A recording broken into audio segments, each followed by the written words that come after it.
Assalamualaikum warahmatullahi wabarakatuh. A'udzu billahi minasyaitonir rajim. Bismillahirrahmanirrahim.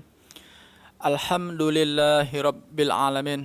Wassalatu wassalamu ala asyrafil anbiya'i wal mursalin wa ala alihi wa sahbihi ajma'in.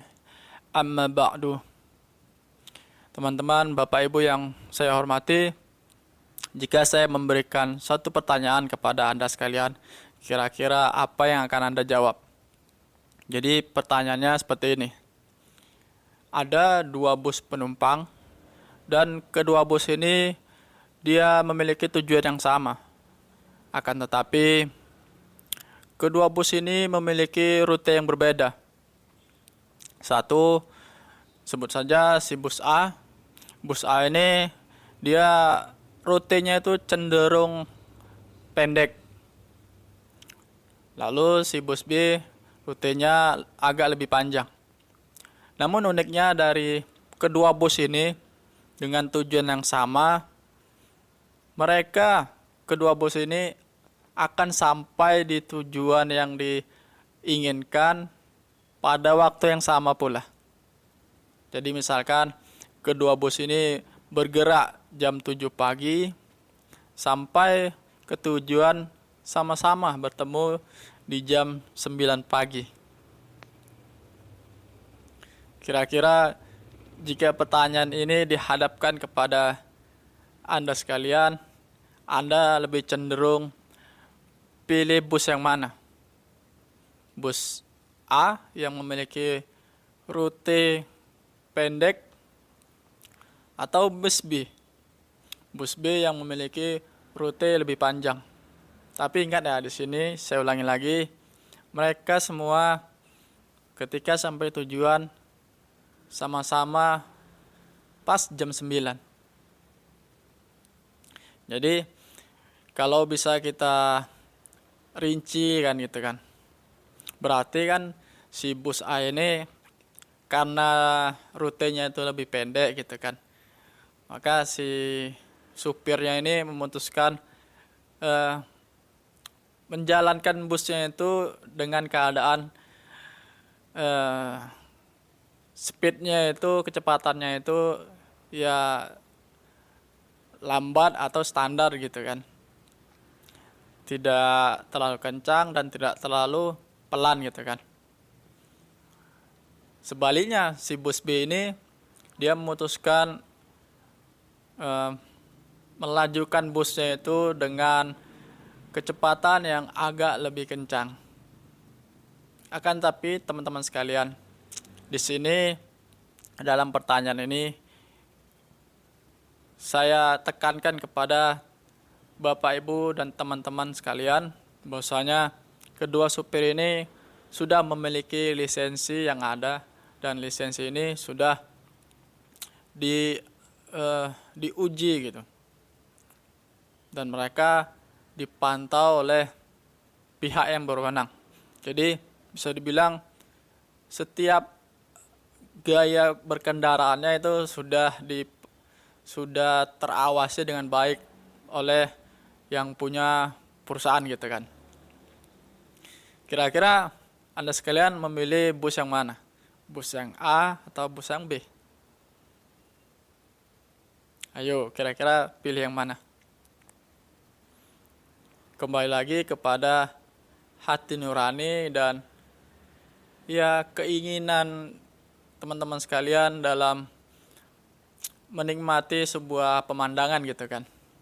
Mungkin di sisi A teman-teman sekalian lebih memilih karena ya si bus A ini kan dia jalannya nggak terlalu kencang gitu, jadi bisa menikmati pemandangan sekitar lebih nikmat gitu kan. Lalu kelebihan dari si bus B apa? Kalau di sini saya ingin jelaskan ataupun yang ingin saya sampaikan bahwasanya kelebihan dari si bus B ini, ingat ya, dia tetap dengan SOP yang ada gitu. Walaupun dia agak lebih cepat, tapi sesuai dengan peraturan. Kelebihannya yaitu pasti penumpang yang berada di bus B ini mereka lebih memiliki pengalaman ataupun inspirasi melihat pemandangan yang lebih banyak karena rute mereka lebih panjang gitu kan. Dan kalau kita bisa jujur pada diri kita masing-masing gitu kan, walaupun dalam keadaan bus berlaju dengan tenang gitu kan, dibandingkan dengan bus yang berjalan lebih cepat gitu. Kalau jujur dari hati nurani kita, sebenarnya itu feel-nya itu kan sama saja gitu. Kita tetap bisa menikmati pemandangan. Benar tidak? Ini kita berbicara jujur ya. Jangan kita berbicara tentang imajinasi kita gitu. Cepat kilat apa? Bus itu bergerak. Jadi kita tidak bisa melihat pemandangan yang ada, kan tidak kan? Jadi masing-masing memiliki kelebihan dan tidak ada sedikit pun kekurangan karena sudah sesuai dengan SOP yang ada. Balik lagi ke teman dan Bapak Ibu sekalian, cocoknya di mana gitu kan. Jadi kenapa saya membawa persoalan ini gitu. Di sini saya ingin analogikan atau ingin saya umpamakan kepada, karena kita di ini kan video dakwah gitu kan. Saya ingin bawa kepada ranah sholat berjamaah tarawih. Banyak di antara kita sampai detik ini masih dijadikan polemik gitu kan. Oleh sebab itu di video saya ini saya ingin mempersatukan persepsi kita masing-masing gitu. Setiap rakaat yang ada, setiap imam yang ditentukan gitu, semua itu sudah sesuai dengan SOP yang ada. Sesuai dengan rujukan-rujukan yang dimiliki. Kan kita tidak bisa bilang ketika ada imam yang melantunkan ayat suci Al-Quran agak lebih cepat, kita kurang bisa menikmati. Jujur dari hati kita, apa benar demikian? Coba Anda dengar, ini kan zaman media sosial, zaman internet gitu kan. Coba Anda buka YouTube gitu, searching aja lantunan ayat suci Al-Quran, yang carilah yang imam-imam bacanya agak lebih cepat. Apakah kita tidak bisa menikmatin? Kebanyakan dari kita pasti, saya tekankan lagi, walaupun lantunan ayat suci Al-Qurannya dibuat agak lebih cepat, kita tetap bisa menikmati indahnya lantunan ayat suci Al-Quran tersebut.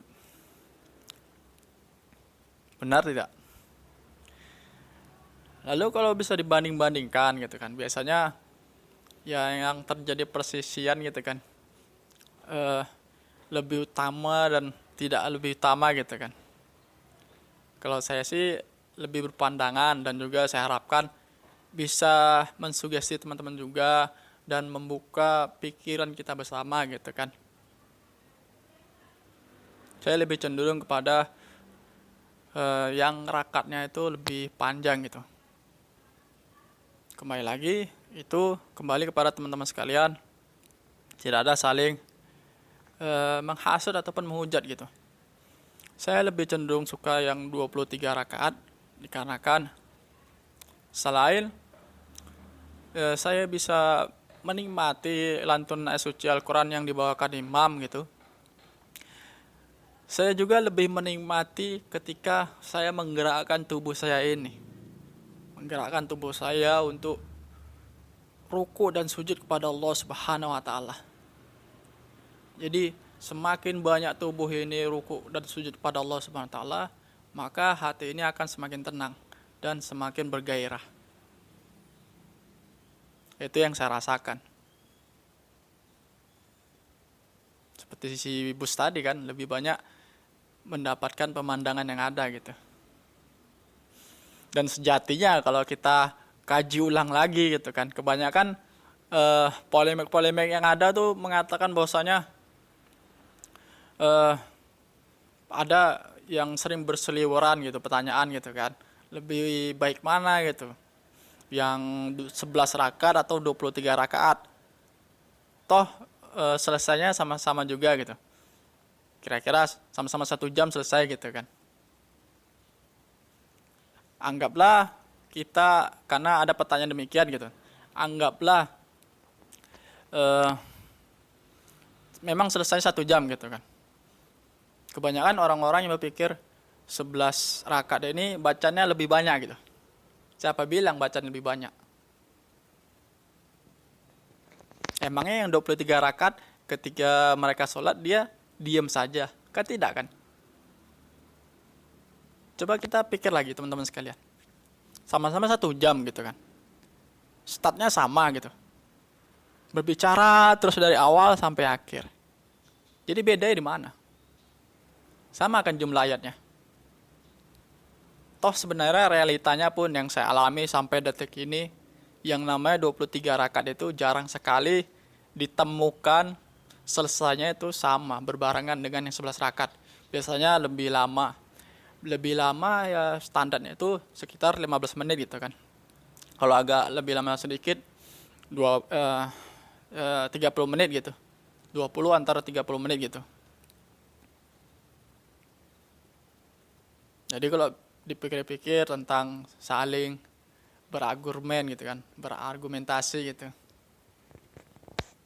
Masing-masing memiliki rujukan yang ada, seperti saya sebutkan di video sebelumnya. Di dalam video ini sebenarnya saya tidak ingin memfokuskan tentang perdebatan ini. Saya ingin memfokuskan tentang ilmunya teman-teman sekalian. Pasti yang namanya sebuah perdebatan itu masing-masing pihak memiliki ilmu gitu kan. Dan syukur alhamdulillah saya senang sekali kepada orang-orang yang berilmu gitu. Tapi yang pastinya jangan sampai dengan ilmu yang ada kita menjadi sombong. Sampai-sampai kita menjatuhkan saudara kita sendiri, saudara seiman kita. Yang dimana saudara seiman kita bisa saja nanti mereka dapat memberikan syafaat kepada kita di akhirat kelak. Lalu pentingnya ilmu teman-teman sekalian gitu kan. Jadi saya bisa umpamakan seperti membuat sebuah bangunan gitu kan, membuat sebuah rumah gitu. Bahan-bahannya itu sudah ada gitu. Akan tapi untuk membuat sebuah rumah, untuk membuat sebuah bangunan yang kokoh, itu kan diperlukan ilmu gitu kan. Harus menggunakan takaran yang tepat, harus mengukur ketinggian agar rata gitu kan. Kemiringan atapnya gitu kan, plafonnya gitu. Itu diperlukan ilmu gitu. Karena yang saya pernah dengar juga keutamaan ilmu gitu kan. Tidurnya orang berilmu lebih ditakuti setan daripada tidurnya orang ahli ibadah gitu.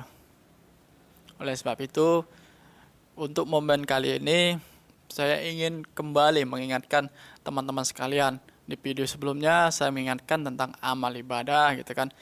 Dalam video kali ini saya mengingatkan tentang ilmu kepada teman-teman sekalian. Mari kita sama-sama mulai detik ini juga terus menambah ilmu kita. Walaupun itu hanya sebaris kalimat. Agar kita bisa termasuk golongan orang-orang yang beruntung. Seperti yang saya sebutkan di video kemarin. Ketika seorang lebih baik daripada hari sebelumnya, maka orang tersebut bisa dikatakan manusia yang beruntung. Ya tidak masalah kita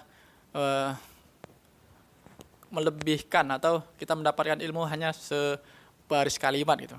Itu kan kita lebih baik dari hari kemarin juga daripada kita tidak menggali ilmu. Kan bisa dibilang kita manusia yang merugi. Namun demikian teman-teman sekalian, tentang ilmu ini kebanyakan yang terjadi dikarenakan ilmu. Ini saya tidak menghakimi satu kelompok ataupun seseorang, tapi kebanyakan orang-orang yang berilmu mereka memiliki sifat yang angkuh, sifat yang sombong. Oleh sebab itu, marilah sama-sama selain kita memperbanyak menggali ilmu, jangan pernah kita lupakan yang namanya amal ibadah, agar kita dapat menyeimbangkan diri, dapat menjadi pribadi yang rendah diri, pribadi yang dicintai, yang pastinya juga menjadi pribadi yang rahmatan lil alamin. Mungkin itu saja yang ingin saya sampaikan untuk momen kali ini. Insya Allah besok kita ketemu lagi. Tunggu video saya selanjutnya. Saya akhiri dengan subhanallah wa bihamdi, subhanakallahumma wa bihamdika, asyhadu an la ilaha illa anta, astaghfiruka wa atubu ilaik. Assalamualaikum warahmatullahi wabarakatuh.